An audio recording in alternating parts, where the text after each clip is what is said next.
people ask when they're coming to London, what are the very best free things to do? And I would say one of the very first things I might suggest if you're a tourist coming to London is to take the tube to Westminster Tube and literally climb the stairs of the London Underground. And you're greeted with this spectacular sight. That's right, the Elizabeth Tower, otherwise known around the world, of course, as the wonderful Big Ben.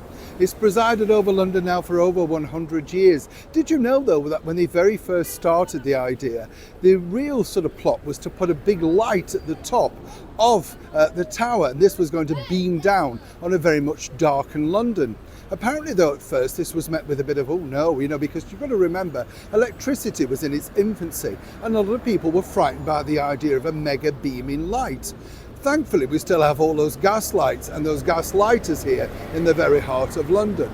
But it's interesting to note that as you look at Big Ben or the Elizabeth Tower, a lot of people remember it only a couple of years ago clad in scaffolding.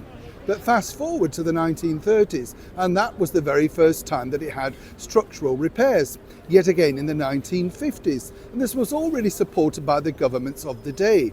Now, what's interesting is we keep hearing these stories about how the Houses of Parliament, the Palace of Westminster, is sinking.